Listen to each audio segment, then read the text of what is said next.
Shalom, jemaat Apollo Bali yang dikasih Tuhan. Hari ini saya ingin mengajak semua jemaat untuk melihat tempat biasanya kita beribadah. Pak Budi menolong saya untuk bisa memberi buat saudara. Oke, ayo Mas Bud. Ini tempat ibadah kita ya. Udah lama 4 bulan lebih kita biasanya beribadah tempat ini. Nah nih panggungnya. Saya berharap menghilangkan rasa kangen kita. Wow, ini tempatnya yang biasanya teman-teman sound system ya, masih ingat ya saudara ya.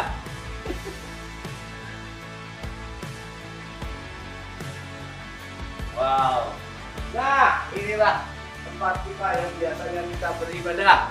Puji Tuhan, haleluya. Jemaat, ini biasanya adalah tempat kita kepala penata khususnya Pak Dini ya, Pak itu kota. Nah, biasanya kalau saya pakai studinya itu sudah bisa. Nah, hari ini saya mau di sini ya. Saya akan membagikan sesuatu di tengah-tengah kita ya. Nah, hari ini saya ingin menyapa sekali lagi. Selamat beribadah hari Minggu di rumah masing-masing. Baik itu pagi hari, siang hari, sore atau malam hari. Nah, hari ini saya merasa terus memperdalam proses tentang persekutuan. Saya memberi temanya gini, persekutuan adalah kekuatan Allah, bukan kekuatan manusia saja. Jemaat Apollo yang dikasih Tuhan, seperti tadi saya katakan, tema hari ini tetap persekutuan. Dengan tema subtemanya adalah bahwa persekutuan ini adalah kekuatan Allah, bukan kekuatan manusia saja. Nah, sebelum saya masuk ke sana, saya ingin mengingatkan, kita tetap sehat seutuhnya. Bukan hanya jiwani, bukan hanya jasmani, tapi jiwani dan rohani kita. Kita tetap di rumah saja. Di rumah artinya saya dengan Tuhan pribadi, saya dengan keluarga saya dengan komunitas saya, komsel atau teman pemuritan atau kelompok pembapaan dan konteks jemaat lokal atau tubuh Kristus di Bali ini. Saya ingin mengingatkan pada setiap kita bahwa Allah itu tidak pernah mereka-reka hal yang jahat, tetapi manusialah yang mereka-reka. Menurut Kejadian 50 ayat 20, Allah merancangkan kehidupan yang penuh harapan, dikatakan damai sejahtera. Yeremia mengatakan demikian. Bahkan kalaupun ada situasi yang buruk, bahkan kutuk, menurut Nehemia 13 dikatakan apa? Allah merubahnya menjadi berkat, khususnya bagi orang-orang yang percaya kepada Dia. Roma 8 mengatakan demikian. Jadi apa yang saya ingatkan sekali lagi, COVID ini bukan dari Tuhan, tapi seizin Tuhan untuk kita kembali pada proses Allah.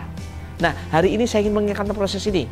Allah ingin mengembalikan kita kepada proses Allah, kepada agendanya Allah atas setiap kehidupan kita, orang-orang percaya dan gerejanya. Karena itu, kami sebagai penatua, sebagai pemimpin di tempat ini, kita banyak belajar kepada jemaat mula-mula yang tercatat dalam Kisah Rasul. Dimulai Kisah Rasul 2 tentunya. Nah, kalau kita sedang didengung-dengungkan kembali kepada kehidupan normal yang baru, new normal life. Tapi saya percaya bukan itu saja, tapi kita dikembalikan pada kehidupan atau kebenaran kehidupan yang sebenarnya, the truth life, bukan normal life. Nah, karena itu jemaat yang dikasih Tuhan, Bapak Ibu Saudara sekalian, saya ingin mengingatkan Allah punya agenda di dalam suasana pandemik ini menurut kehendak dan rencana. Nah, kita percaya sebagai pemimpin, rencananya adalah supaya kita kembali kepada kehidupan jemaat mula-mula. Nah, kalau kita sedang membahas tentang persekutuan, hari ini saya ingin mengingatkan proses ini. Bukan hanya persekutuan saja loh, ada 4 hal. Dikatakan jemaat mula-mula bertekun Bertekun ada 4 hal. Bertekun dalam pengajaran rasul-rasul, bertekun dalam persekutuan yang kita bahas, bertekun dalam memecahkan roti atau saya sebut merenungkan salib, dan mereka bertekun di dalam doa. Nah, selama 2 minggu yang lalu kita belajar banyak tentang persekutuan. Pak Doni mengingatkan kita apa? Tentang bahwa persekutuan itu tidak boleh rasa malu, harus aman, tidak ada rasa malu, ya, tidak boleh takut, ya, tidak boleh malu, ya, harus ada keterbukaan. Pak Petrus juga menekankan bahwa keterbukaan adalah awal pemulihan. Bahkan dia mengingatkan bahwa persekutuan itulah tempat praktek kasih.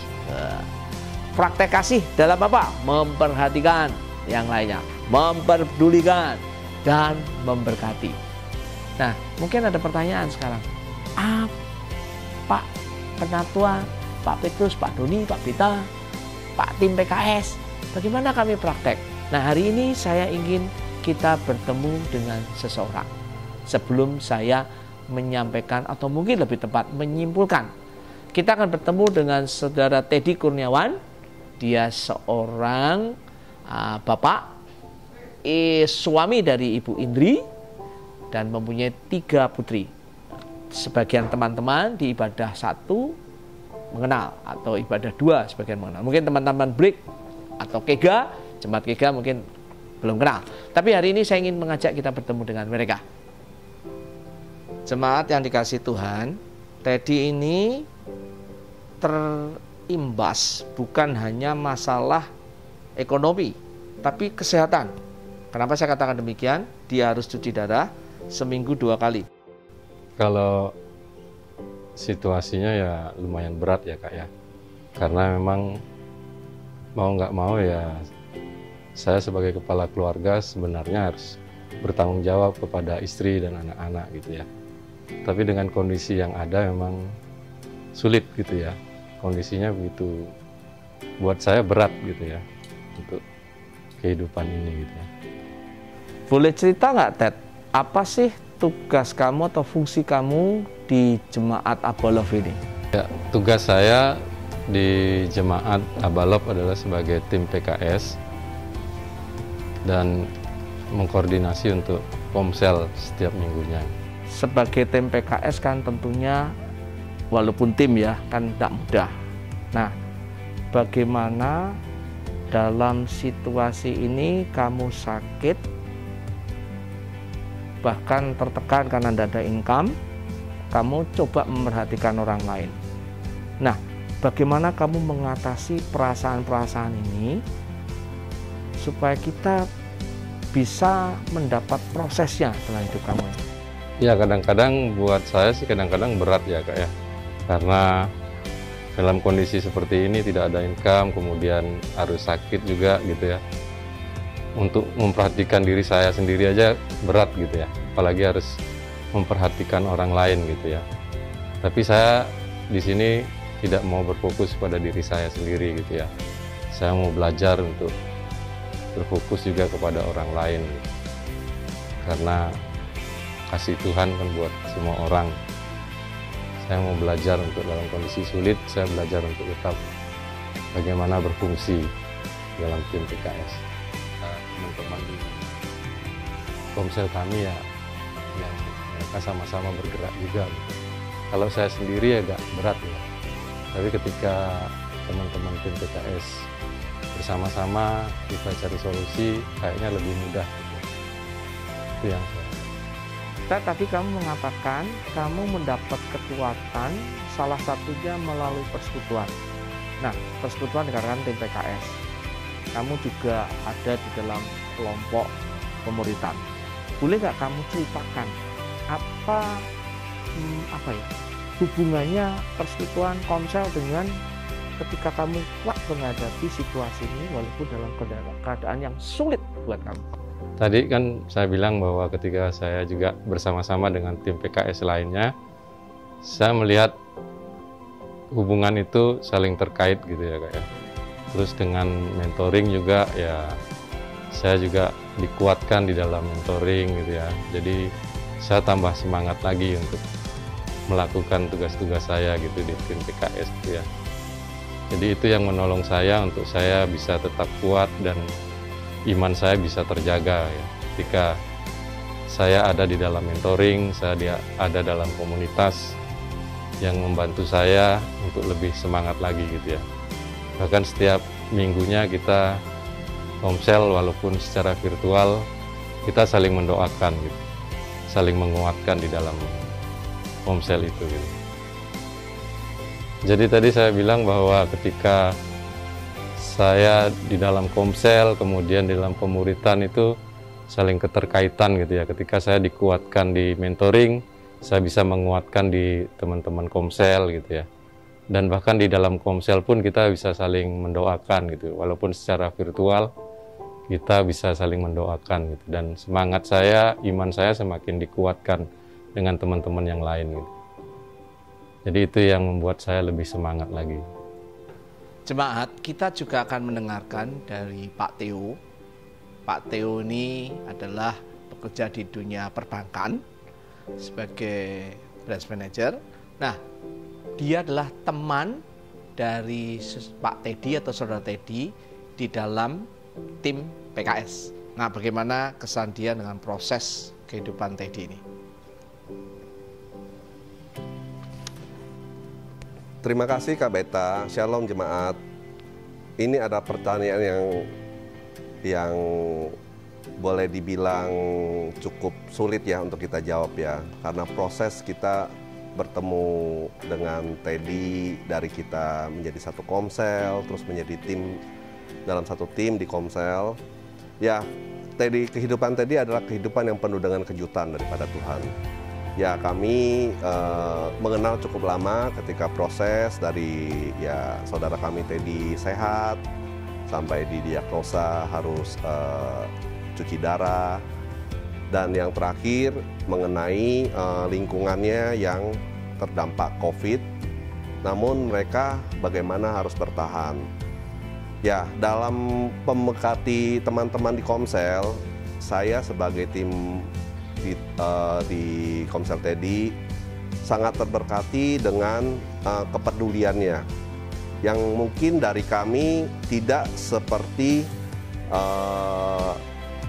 yang Teddy lakukan. Seperti ada teman yang saat ini mengalami zona merah, padahal sedangkan Teddy juga mengalami zona merah ya, jobless, bukan pada saat COVID tapi sebelum-sebelumnya.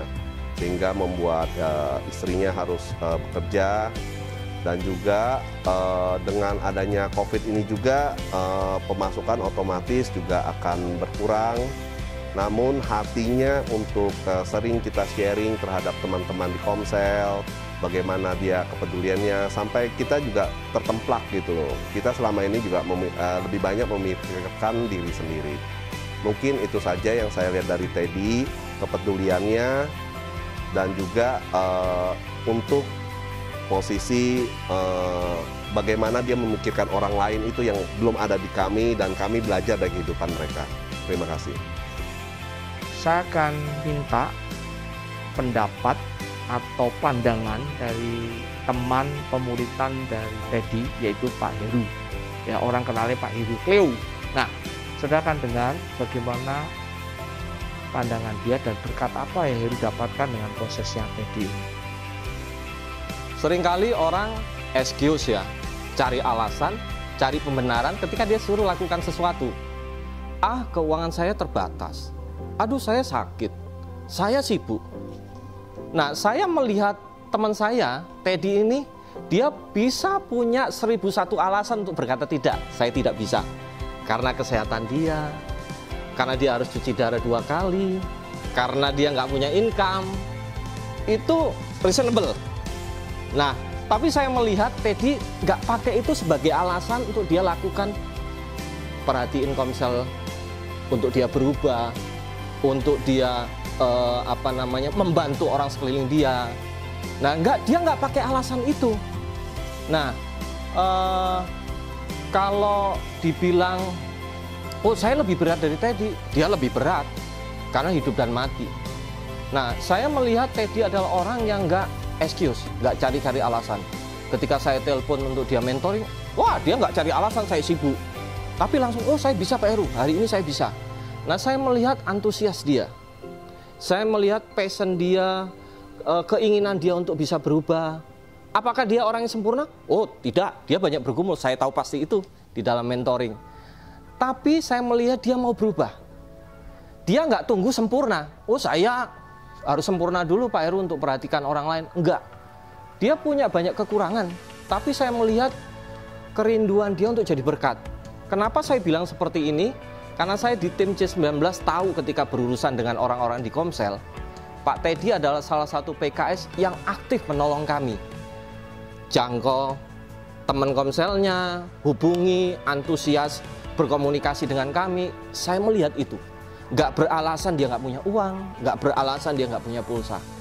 Nah, saya diberkati itu ya ketika dia kesaksian, saya seringkali banyak alasan ya. Alasan ini, bahkan ketika nggak ada alasan, saya buat alasan untuk lakukan pembenaran. Saya nggak melihat Teddy seperti itu. Saya diberkati sekali loh dengan hidup Teddy.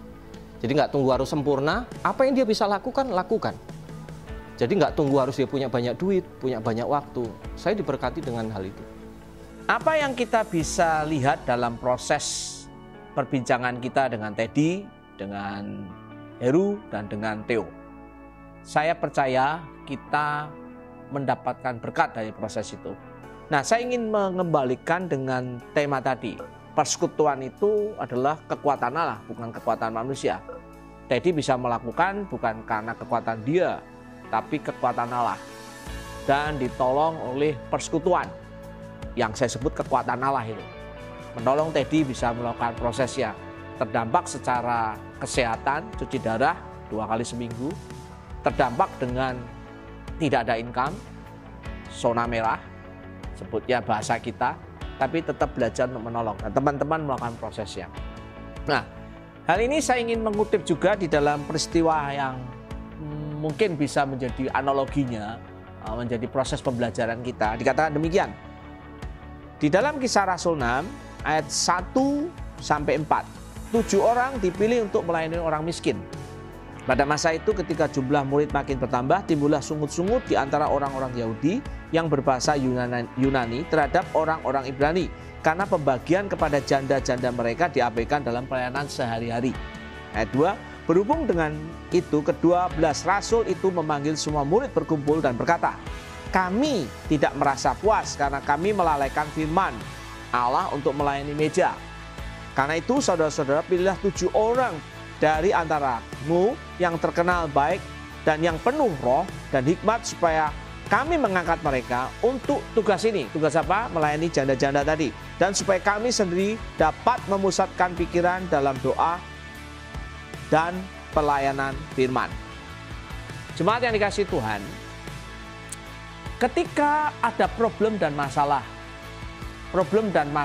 di jemaat mula-mula, nah, kalau menurut saya problemnya sebenarnya sih nggak begitu berat. Tapi aneh, dianggap rasul-rasul berat. Berkaitan dengan janda-janda aja, tidak berkaitan dengan strategi pelayanan. Tapi menarik, buat rasul-rasul itu penting. Masalahnya penting dan pelik. Karena apa? Taurat mengatakan, Alkitab mengatakan harus memperhatikan janda dan orang-orang miskin. Nah, ini yang mesti kita tahu. Masalah buat gereja itu bukan strategi, bukan uang, bukan sakit penyakit, tapi manusianya. Dalam konteks yang hina, yaitu janda-janda dan orang-orang miskin. Nah, dalam konteks ini janda-janda, mereka tidak mendapatkan berkat di dalam berkat-berkat yang harusnya mereka terima. Nah, mereka rapat, rasul-rasul rapat, dan keputusannya apa? Mereka menemukan 7 orang. Salah duanya Filipus dan Stefanus. Stefanus mati dengan Paulus di dirajam, martir pertama. Filipus jadi penginjil. Nah, apa yang ingin saya katakan? Justru di dalam masalah yang pelik, rasul-rasul berkumpul. Justru di dalam proses itulah muncul orang-orang yang luar biasa. Ya, muncul Filipus, Stefanus, Nikanor. Nah, mereka ini menjadi problem solver. Mereka menjadi problem solver. Menjadi orang yang memecahkan masalah. Bukan problem maker. Nah, ini perlu kita ketahui. Bukan justru membuat masalah. Bapak Ibu Saudara sekalian, jemaat yang dikasihi Tuhan, hari ini ketika pandemi Anda bisa menjadi problem solver atau problem maker. Menjadi pemecah masalah atau justru pembuat masalah. Nah, ini, atau dalam bahasa yang lalu saya katakan orang yang membutuhkan kasih karunia ketemu orang, tapi bukan orang yang mendatangkan kasih karunia. Saya hanya mengingatkan ketika kita dalam situasi pelik, persekutuan membuat kita bisa menjadi problem solver. Nah, di dalam situasi yang pelik itu, rasul-rasul memilih 7 orang. Mereka memilih orang-orang menjadi problem solver. Bapak Ibu Saudara sekalian, di dalam proses hari ini, mari kita praktek di dalam persekutuan. Melakukan persekutuan. Melakukan proses persekutuan. Dalam konteks hari ini adalah kita memperhatikan, memberikan proses menjadi berkat buat orang lain. Nah, selalu di dalam sejarah tercatat, di dalam masa-masa yang paling krisis, paling sulit, disitulah muncul pahlawan-pahlawan yang luar biasa.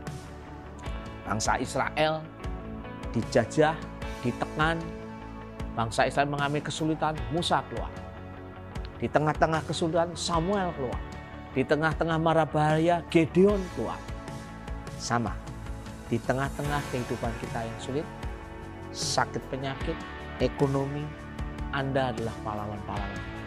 Caranya bagaimana? Ketika kita tetap tinggal di dalam persekutuan. Caranya bagaimana? Supaya kita terus bertekun di dalam persekutuan. Kisah Rasul ayat 2, 47, 41 sampai 47 mengingatkan hal itu. Kita tinggal dalam persekutuan. Bapak Ibu akan mendapat kekuatan. Saudara sekalian, kita akan mendapat kekuatan. Tentunya persekutuan dimulai dari kehidupan rumah tangga kita. Suami, istri, dan anak. Bangun persekutuan. Supaya di tengah-tengah keluarga kita muncul pahlawan Allah. Problem solver. Di tengah-tengah keluarga kita muncul orang-orang yang kuat.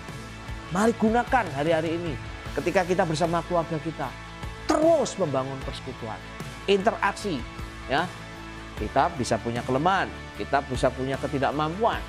Di tengah-tengah komunitas sel, saya sekali lagi mengatakan mari kita menjadi problem solver, bangun persekutuan, bangun kekuatan, kan itu kekuatan ilahi.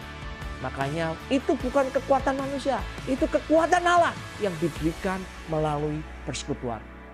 Nah, bukan hanya itu aja. Kalau Tuhan izinkan, kita bisa menjadi berkat buat orang-orang sekitar kita. Ini yang lagi kita tunggu-tunggu.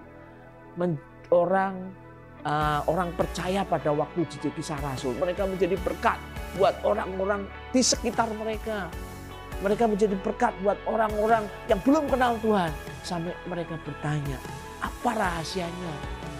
Dan mereka percaya kepada Tuhan Yesus. Itu yang kita lagi tunggu. Dan kalau Tuhan izinkan kita menjadi berkat buat Tubuh Kristus, Kota Denpasar, Pulau Bali. Mari kita menjadi pelaku-pelaku firman. Karena pelaku-pelaku firman adalah yang disebut orang-orang yang berbahagia. Sebentar ada beberapa bagian dari firman Tuhan yang kita bahas ini, kita akan diskusikan di rumah kita dengan keluarga kita, dengan istri dan anak-anak kita. Kalaupun saudara bertemu dengan teman-teman yang di kos-kosan, saudara bisa diskusikan supaya kita bisa menjadi pelaku.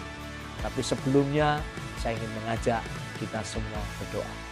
Tuhan Yesus, kami serahkan apa yang kami sharekan hari ini, anakmu sharekan dengan Teddy, dengan Theo, dengan Heru, boleh menjadi berkat buat jemaat di Apaloh Bali.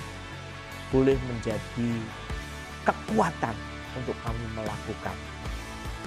Bukan hanya kami mendapatkan tahu, tapi melakukan. Karena orang-orang yang melakukan firman Allah bukan hanya mendengar, disebut orang-orang yang berbahagia di muka bumi, disebut orang yang bijaksana. Terima kasih untuk hari ini, baik itu pagi, siang, sore, atau malam. Di dalam nama Tuhan Yesus, kami berdoa mengucap syukur. Amin. Tuhan Yesus memberkati.